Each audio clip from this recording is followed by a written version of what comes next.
네, 이번에는 여집합과 차집합에 대한 부분 설명해 드리도록 할게요. 우선 책에 있는 걸 보고 토대를 볼게요. 자, 우선 전체 집합이라는 부분이 먼저 나오는데요. 전체 집합은 제가 수업 시간에 설명한 적도 있을 텐데, 전체 집합은 그냥 정말 전체예요. 지금부터 우리가 생각하는 전체는 이거야 라는 생각입니다. 그래서 보통 기호를 U라고 쓰는데요. 좀 U 안에서만 생각하면 돼 라는 거예요. 그럼 예를 들어서 한번 설명해 드릴게요. 만약 U라는 걸 지금부터는 U는 1, 2, 3, 4, 5야 라고 얘기를 했어요. 그럼 이제부터 이 문제 안에서, 이 영역 안에서는 지금 제가 설명하고 있는 부분 내에서는 전체는 오로지 1, 2, 3, 4, 5밖에 없다. 우리가 알고 있는 수는 1, 2, 3, 4, 5밖에 없다 라고 생각하는 거예요. 이 상태에서 A집합을 제가 X바 X는 뭐 3의 배수야 라고 했어요. 그러면 원소날법을 써보자. 그러면 3도 쓰고 6도 쓰고 9도 쓰고 해야 될 것 같죠? 이렇게 쓰시면 안 된다는 거예요. 우리는 지금 1, 2, 3, 4, 5밖에 모르는 사람들이거든요. 따라서 6이나 9는 생전 본 적도 없는 수가 되는 거죠. 따라서 3만 쓰고 6, 9는 쓰시면 안 됩니다. 그래서 이 집합은 A 집합은 3밖에 없는 집합이야. 이런 식으로 말하는 거 우리 전체 집합의 영역을 설정한다라는 거 해요.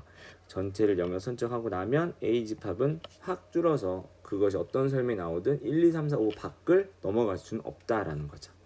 자, 그런 걸 역할을 하는 걸 전체라고 합니다. 전체 집합. 자, 그러면 전체 집합 안에서 A라는 집합이 있을 텐데요. 전체 집합을 배웠으니까 한 가지 설명을 해보자 이런 게 있어요. 전체 집합은 무조건 A 집합이 포함이 되겠죠.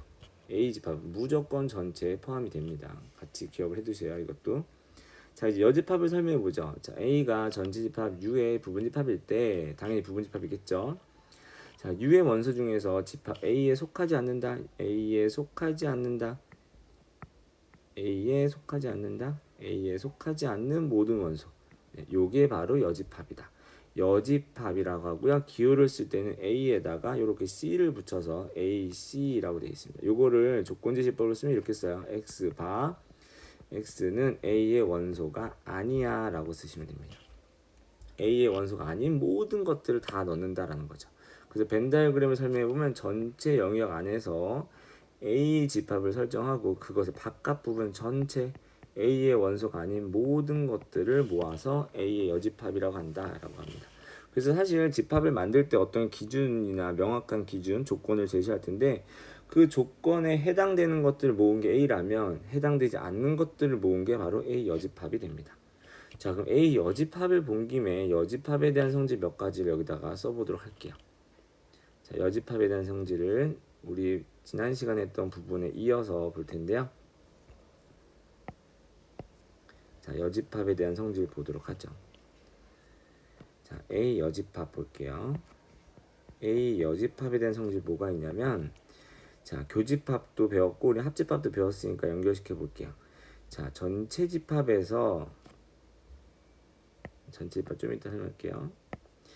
A 집합과 A 여집합을 합집합을 하면 뭘까를 생각해 볼게요. 합집합 배웠으니까 둘 사이 합집합만 뭘까? 둘 합집합하면 전체가 나온다라고 설명할 수 있습니다. 또 A에다가 A 여집합을 교집합하면 뭘까? 둘 사이 겹치는 게 하나도 없겠죠. 그래서 공집합이야. 그래서 모든 집합에서 A와 A 여집합은 항상 서로 소라고 얘기할 수 있습니다. 합집합하면 전체가 되고 교집합하면 서로 소다. 이런 식으로 생각하면 좋을 것 같아요. 그리고 한 가지 더 얘기하면 공집합에다가 여집합을 하면 뭘까? 전체다. 또 전체에다가 여집합을 하면 뭘까? 공집합이다. 이것도 같이 알아두시면 좋을 것 같아요. 이건 일종의 반대말이에요. 여러분들 컴밀 시간에 배웠던 not 회로 있죠? not 회로랑 똑같습니다. 반대말로 바꾼다. 0일 땐 1로 바꾸고 1일 땐 0으로 바꿨던 것처럼 생각하시면 좋겠습니다. 자, 요게 여집합이고요. 한번 여집합을 찾아볼까요? 자, 1번 볼게요. 자, 1, 2, 4, 8이 여집합을 구하라 라고 했는데 여집합 문제를 풀 때는 전체가 뭔지 정확하게 생각하셔야 돼요. 전체 영역 안에서만 생각하는 거니까. 그래서 전체가 뭔가 봤더니 10 이하의 자연수예요. 1부터 12까지의 자연수겠죠. 자, 그 상태에서 A 집합이 이렇게 되어 있는데 A 여집합을 구하라. 자, 전체에서 1, 2, 4, 8을 그대로 제외시키면 되겠죠. 그래서 1부터 12까지 수준에서 1, 2, 4, 8을 뺀 거, 즉 3, 5, 6, 7, 9, 10, 11, 12 이렇게. 자, 그럼 한번 원소 개수 한번 세볼게요. 원소 개수 몇 개인가 세봅시다. 하나, 둘, 셋, 넷, 다섯, 여섯, 일곱, 여덟, 아홉, 열, 열하나, 열둘. 12 이하의 잔수 12개. 12개 딱 맞죠? 어때요? 서로 소니까 A 집합의 원소의 개수랑 A 여집합의 원소의 개수를 정확하게 더하면 전체 집합의 원소의 개수가 또 나오기도 해요. 둘은 서로 소기 때문에 그렇게 되는 관계가 만들어지는 거죠. 자, 이렇게 해서 여집합에 대한 얘기를 해봤고요. 이번엔 차집합 부분 보죠. 차집합. 말 그대로 차집합이니까 빼기라는 기호를 이용해서 A 차집합 B 이렇게 씁니다. A 빼기 B 아니고 A 차집합 B 이렇게 있는데요. 자, 집합의 설명을 보니까 이렇게 돼 있어요. 집합 A에는 속하고 있지만 B에는 속하지 않는다. 그런 원소다 라고 돼 있어요. 이걸 조건제시법으로 써보면 이렇게 쓸 수 있어요. X바 X는 A의 원소이지만 하지만 그리고 X는 B의 원소는 아니야 라는 거죠. 두 가지를 모두 만족해야 돼요. A의 원소이고 B의 원소는 아니다 라는 거죠. A의 원소인데 B의 원소는 아니다. 그래서 벤 다이어그램을 쓰면 이렇게 됩니다.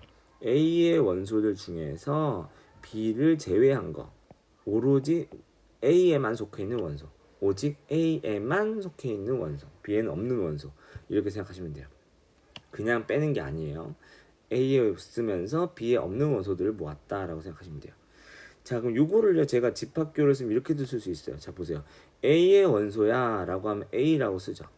B의 원소가 아니다? 우리 방금 여집합 봤는데요. 여집합에서 어때요? A의 원소가 아니면 A 여집합이라 썼죠.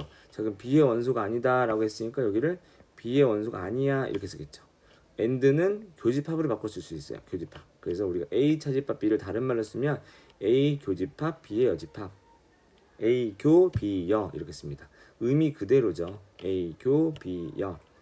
요 꼭 기억해 주세요. A 교 B 여. 이게 왜 중요하냐면요. 차집합이라는 건 말 그대로 어때요? 자, A 차집합 B를 여기다가 벤 다이어그램을 써놨는데요. 그려놨는데 제가 한번 B 차집합 A를 한번 벤 다이어그램으로 한번 표현해 볼게요. B 차집합 A. 자, B의 원소이면서 A에 없는 원소다라고 했죠. 그럼 뭐예요? 바로 이 부분을 얘기해요. B의 원소들 중에서 A 원소가 아닌 거 이렇게. 자, 둘이 어때요? 둘이 다르죠. 다시 얘기하면 교환 법칙이 성립하지 않아요. 차집합은. 그래서 연산을 할 때 불편해요.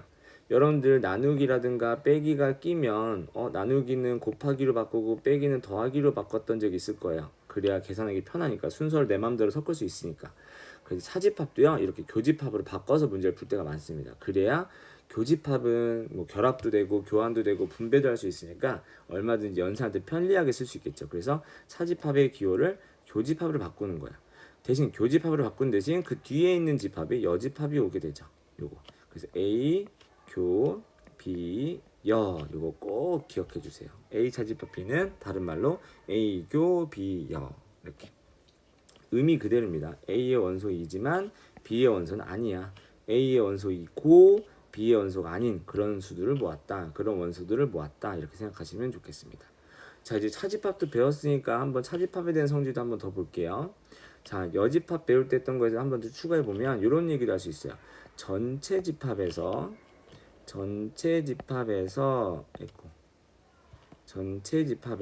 A를 차집합하면 뭐가 나올까요? 그럼 A의 여집합이 나옵니다. 이해되시죠? 그럼 A 집합에서 한번 전체 집합을 빼볼까요? 그러면 공집합이 돼요. 그럼 A 집합에서 공집합을 제외시키면 어떻게 될까요? 제외되는 게 아무것도 없겠죠? 그래서 그냥 A가 나온다. 이렇게 생각할 수도 있습니다. 이런 성질들을 한번 생각해 보시면 이렇게 상식적으로 그냥 생각해 보면 이해가 될 거예요. 자, 위에 있는 얘기를 다시 볼게요. 자, A가 B에 포함될 때, A가 B의 부분집합일 때 우리가 교집합하면 A가 된다. A 교집합 B가 A가 되고 A 합집합 B는 B가 된다라는 얘기를 배웠었는데요. 여기 차집합도 여기서 한번 더 써볼게요. A가 B에 포함되면요. A에서 B를 한번 차집합 해볼게요. 그럼 어때요? A의 원소이면서 B의 원소가 아닌 걸 제외시켜라? 다 제외되겠죠. 그래서 공집합이 돼요. 요것도 똑같은 말이에요. A 차집합 B를 했는데 공집합했다? 이거 A가 B에 포함된다는 뜻이구나. 이런 식으로 생각하시면 됩니다. 우리가 차집합을 생각할 때 중요한 건 뭐냐면요. 뭐 B집합이 얼마나 사이즈가 크냐, A집합이 사이즈가 크냐, 그건 중요하지 않아요. 이건 결국 A에서 B를 차집합한다는 건 A 원소들 중에서 B랑 겹쳐 있는 것들만 제외시키는 건데, 이렇게 포함 관계가 만들어졌을 때는 A 원소들이 모두가 B의 원소이기 때문에 B의 원소를 제외시키는 순간 A 원소가 하나도 남는 게 없어지겠죠. 그래서 차집합했을 때 공집합 된다. 아, 그 얘기는 포함 관계구나 있구나, 이렇게 생각하시면 좋을 것 같아요. 차집합에서는 빼기랑 연결시키면 안 돼요. 뺄셈을 해가지고 뭐 3 빼기 2는 1. 아, 그러니까 앞에 있는 수가 더 크고 뒤에 있는 수가 작아야지만 빼면 뭔가 나오겠구나. 그럼 뭐 마이너 1 빼기 3 하면 0 되겠구나. 그렇게 생각하시면 안 돼요. 차집합은 A집합과 B집합 사이에서 공통되게 있는 부분만 제외시킨다라고 돼 있기 때문에, B의 원소만 제외시키는 거기 때문에 뭐 제외가 안 될 수도 있어요. 만약 둘이 서로 소라면 제외시킬 게 없는 거죠. 자, 그 얘기를 한번 이어서 보도록 할게요. 제가 몇 가지 상황을 갖고 얘기해 보겠습니다. 자, A 차집합 B에서 조심해야 될 것들인데요. A 차집합 B를 한다는 건 엄밀하게 얘기하면 사실 이렇게 쓸 수 있어요. A에서 다 빼는 게 아니라 A와 B의 교집합만 빼는 거야 라고 생각하시면 돼요. 실제로 볼게요. A에 있는 원소들 중에서 B의 원소를 제외시킬 때 여기 있는 수들은 아무런 역할을 하는 게 없어요. 그죠? B에만 있는 원소들은 역할 하는 게 없습니다. 오로지 제외시킬 때는 바로 여기 있는 부분만 제외되는 거예요. 그래서 A의 원소들 중에서 이 부분을 제외시키면 남는 거 요 부분이 바로 A 차집합 B가 되는 거죠. 여기가 A 차집합 B. 그래서 A 차집합 B라는 건 엄밀하게 얘기하면 A에서 교집합 부분을 제외시킨다 라고 생각하시면 좋겠습니다. 자, 그래야 우리가 나중에 B를 제외시킨다고 했을 때 여기에 원소가 여기에 원소 뭔가 있다고 해서 얘는 역할하냐, 얘는 아무 역할도 못한다는 걸 그래서 기억하셔야 돼요. 알겠죠? 자, 그러면 책에 있는 문제를 한번 보면서 더 설명을 해보도록 하죠. 자, 한번 봅시다. 자, 여기 문제 2번 한번 해볼게요. 자, A 차집합 B와 B 차집합 A를 구해봐라 라고 했는데요. 자, A는 3, 4, 5, 8이라고 되어 있고요. B는 8의 약수니까 1, 1하고 2하고 4하고 8이 있겠죠. 그러면 보세요. 교집합 부분이 있나를 생각해보면 교집합이 여기 4가 있고요. 그 다음 8이 있죠. 이렇게 두 개의 교집합이 있어요. 그러면 여러분들이 만약 A 차집합 B를 구해라 라고 하면 1, 2는 무슨 역할을 할까? 1, 2는 아무 역할도 못합니다. 그러면 3, 4, 5, 8 중에서 교집합인 4, 8만 제외시켜. 그러면 3하고 5만 남는다. 이렇게 써야겠죠. 또 반대로 B에서 A를 차집합해라 그러면 B의 원소들 중에서 A랑 겹쳐있는 4, 8을 제외시켜. 그럼 남는 거 써줘라. 1하고 2 요렇게. 어때요? 둘이 다르죠. A, B 차집합 혹은 B 차집합 A는 둘이 교환법칙이 성립하지 않기 때문에 둘이 같이 나올 수가 없습니다. 자, 어때요? 공통된 원소가 있기 때문에 그거에 의해서 걔네들만 제외시킨다는 거죠. 그럼 한번 제가 그림 다시 한번 그려볼게요. 만약에 A, B가 서로 소인다고 가정해 봅시다. A와 B의 교집합이 공집합이에요. 서로 소라는 거죠.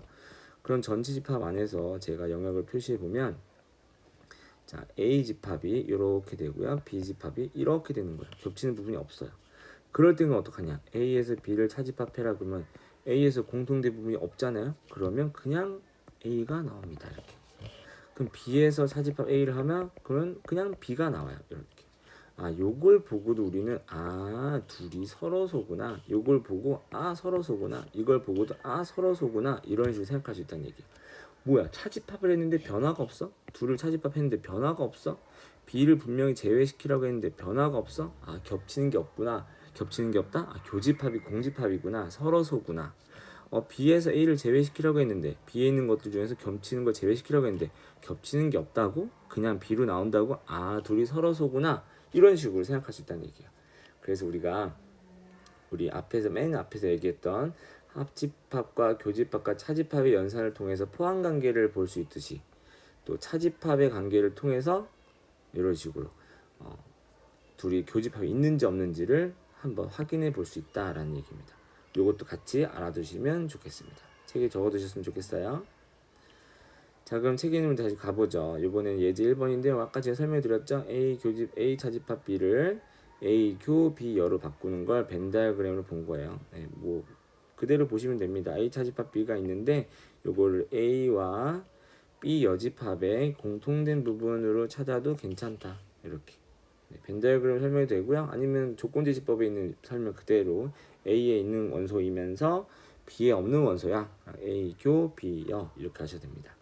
자, 여집합에 대한 성립 몇 가지 더 나와 있네요. 이것도 같이 볼게요. A 여집합의 여집합은 A다. 그렇겠죠. A의 반대말의 반대말은 반대말 아닌 거죠. 그냥 원래대로 돌아오겠죠. A의 바깥쪽 부분에 또 안쪽 하니까 네, 됩니다. A 벤 다이어그램 그리면 편히 이해가 될 수 있는데 잠시만요. 전체가 있는데 A가 있어요. A 여집합하면 이렇게 칠하잖아요, 그죠? 그럼 그 여집합이 뭐야? 그러면 여집합이 아닌 원소? 그럼 여기겠죠. 이렇게. 그래서 요거 그냥 같이 알아두시면 되고요. 요거 아까 우리 했던 거죠? 여집합이랑 A랑 합집합하면 전체 나온다. 둘이 교집합하면 공집합이다. 벤 다이어그램을 보시면 금방 이해될 수 있을 겁니다. 그 책에 쭉 이렇게 내용 박스로 되어 있네요. 우리 다 방금 얘기한 거죠? 네. 전체 집합의 여집합은 뭐냐? 공집합이야. 전체의 여집합은 공집합이야. 공집합의 여집합은 전체야. 그리고 둘이 합집합하면 전체가 나오고 교집합하면 공집합이 나와. 그리고 여집합의 여집합을 하면 그냥 A가 되고 차집합을 한 거는 교집합 B 여집합으로 바꿔도 괜찮아. 같이 알아두시면 좋겠습니다. 이거는 이런 거 이해할 때는 커멜 시간에 했던 거 쓰시면 되게 좋을 것 같아요. 전체의 반대말은 아무것도 없다. 아무것도 없는 거의 반대말은 전체다. 이런 식으로 생각하면 이해가 좀 더 빠르겠네요. 자, 그 다음에 뒤로 넘어가서 책에 뭐 4번 문제도 여러분들 풀 수 있을 텐데요. 자, 뭐 각각의 차집합을 한 걸 합집합하면 이런 거 나온다. 뭐 다른 때는 이걸 뭐 대칭 차집합이라고 해서 더 뭐 깊이 배울 때도 있는데 우리는 뭐 그 정도는 아니고요. 각자 벤 다이어그램 그려보는 정도로 해보시면 좋을 것 같습니다. 실제로 벤 다이어그램 그려보면 이 영역이 어디가 나오냐면 이렇게 나와요. A, B의 요 A 차집합 B, 그 다음 여기가 B 차집합에 있는데 둘을 합집합한 건 맞지? 합집합에서 교집합을 뺀 것처럼 보이죠? 어때요? 합집합에서 합집합을 한 다음에 그 중에서 교집합 부분을 뺀 것처럼 보이죠? 그렇게 합집합에서 교집합을 뺀 거랑 똑같다. 각각의 차집합을 합집합한 건 합집합에서 교집합 뺀 거랑 똑같다. 그림으로 이해하시면 좋겠습니다. 자, 이번엔 드몰간 법칙에 대해서 볼게요. 또 커뮤 시간에 배웠던 거죠. 드몰간 법칙. 이거는 괄호 밖에 있는 여집합을 어떻게 안으로 분배할 거냐라는 거예요. 자, 생각해 보시면, 자, A 교집합 B에다가 밖에 여집합이 있어요. 그럼 여집합을 어떻게 해줄까? 안으로 각각 넣어줘요. 안으로 각각 넣어주는 건데 이거 다 넣어줘야 돼요. 그래서 다 반대말로 바꿔요. A 여집합, B 여집합, 그 다음에 교집합의 반대말인 합집합까지 이렇게. 그 end의 반대말은 오어고 오어의 반대말은 end다라고 생각하시면 됩니다. 그럼 이거 교집합일 때만 들으냐? 그렇지 않죠. A 합집합 B에다가 여집합을 하면 어떻게 되는데 A도 반대말, B도 반대말, 합집합도 교집합으로 반대말 이렇게 하시면 됩니다. 드몰간 법칙 꼭 알아두세요. 여기 책에 나와 있죠. 합집합에다가 여집합했을 때, 교집합에다가 여집합했을 때 이런 것들. 자, 그러면 이런 거 그럼 언제 쓰는 거냐? 이럴 때 써먹어요. 사실 이 합집합에 여집합을 한다는 거가 쉬우냐? 아니면 여집합을 둘 다 한 다음에 교집합하는 게 쉬우냐? 사실 둘 다 똑같을 텐데 사실 요게 좀 더 복잡해요. 그죠? A가 나와 있고 B가 나와 있는데 이런 문제를 푼다? 너무 복잡해요. 여집합 따로 구하고 여집합 따로 구하고 그 다음 교집합한다? 너무 복잡해요. 그럴 바에는 여집합하는 게 귀찮은 일이니까 이거를 요렇게 한 번에 해줘 라는 거예요. 합집합을 한 다음에 여집합을 한 번만 하면 되니까 해볼까요? 자, 합집합을 해라. 그러면 CATINNIANDU의 합집합을 구해볼까요? 자, 겹치는 게 누군가를 봅시다. A랑 딴 거 없네. A만 겹쳐요. 그러면 여기다가 합집합을 써주죠. A 합집합 B가 뭐야? 그러면 CAT 한 다음에 A는 아까 썼으니까 두 번 쓰면 안 되겠죠. INTU 이렇게 쓰면 돼요. 그러면 합집합의 여집합은 뭐예요? 합집합을 한 거에다가 여집합을 하면 전체에서 얘네들을 쭈르륵 지워주면 되겠죠. 자, 지워줄게요. 제거하면 돼요. 합집 전체에서 전체 영역에서 A 합집합 B를 제외시키세요. 그러면 지워봅시다. C 없애야 되고요. A 없애야 되고 T, I, N, T, U 다 제외시켰어요. 남는 게 누군가 봤더니 2랑 5만 남았네요. 그래서 여기는 2랑 5만 남았어. 이렇게. 이런 식으로 하면 합집합의 여집합을 구할 수 있죠. 자, 여집합 따로 구한 다음에 교집합 하지 말고 이렇게 구해라는 거. 그럴 때 우리가 드모르건 법칙을 주로 사용하고 있습니다.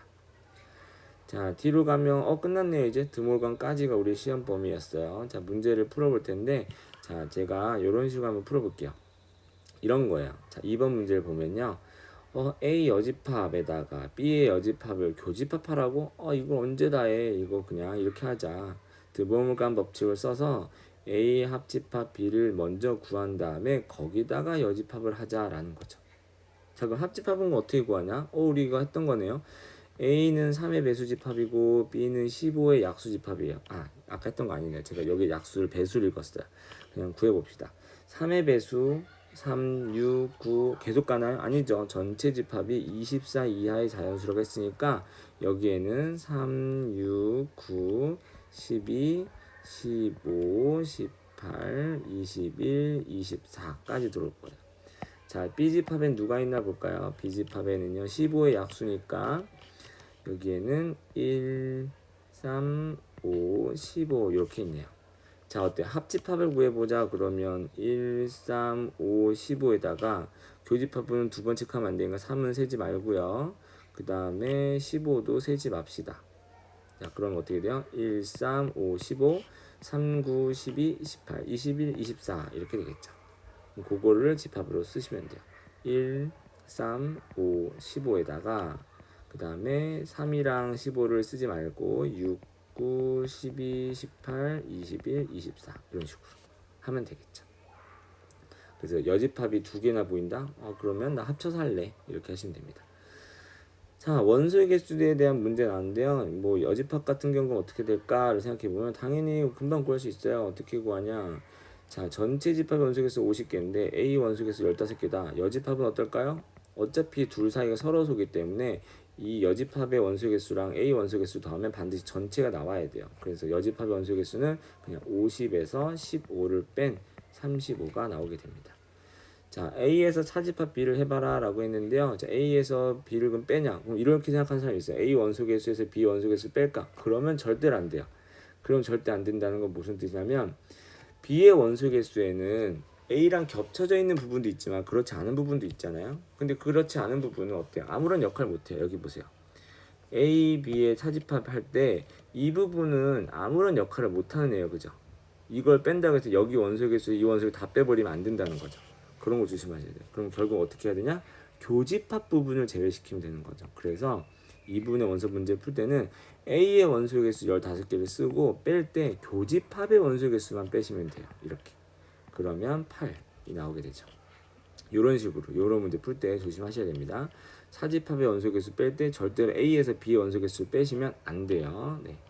이런 건 어떻게 푸냐? 이런 것도 어때요? 드물간 써야겠죠. 이거는 다른 말로 바꾸면 A 교집합 B의 여집합의 원소 개수를 구하는 거예요. 그러면 교집합의 원소 개수를 구하면 되겠죠. 그 다음에 바깥 부분을 구한다. 저기 50에서 교집합의 원소 개수를 7을 뺀 43개가 이 답이 되겠죠. 할 수 있겠죠. 그럼 요것도 해볼까요? 자, 이건 어떻게 해요? 자, A의 N 그냥 구하는 게 아니라 A 합집합 B의 여집합의 원소 개수를 구하자. 자, 합집합의 원소 개수 구한 다음에 50에서 그걸 빼자라고 생각하면 될 거예요. 합집합의 개수는 어떻게 구하는데? 아까 배웠던 거죠. 지난 시간에 합집합의 원소 개수를 구하고 싶으면 A 원소의 개수인 15개, B의 원소 개수인 16개 더하는데 그게 끝이 아니라 반드시 7, 교집합의 원소 개수를 빼야 돼요. 그러면 31에서 7을 뺐으니까 20 얼마지? 31에서 7을 빼니까 20 얼마가 되죠? 24가 됐습니다. 24. 그럼 이건 어떻게 되냐? 답이 50에서 24를 뺀 즉 26이 우리의 문제의 답이 되는 거죠. 어때요? 여집합을 배우고 났으니까 또 차집합에 대한 거, 여집합에 대한 거 배웠으니까 나중에 앞에서 배웠던 교집합과 합집합을 섞어서 우리 이런 문제를 풀 수도 있어야겠죠. 자, 뒤에 있는 문제들도 여러분들이 아마 다 풀어보시면 잘 푸실 수 있을 거라 믿고요. 만약 못 풀더라도 그럼 저한테 질문해 주시면 언제든지 제가 반갑게 문제를 풀어드리도록 하겠습니다. 꼭 여기까지 잘 풀으시고, 그리고 이게 끝이 아니에요. 여기까지만 끝이 아니라 그 뒤에 있는 대단원 종합 문제 더 넘어가시면 여기 대단원 종합 문제도 나오죠. 명제 뒷부분에.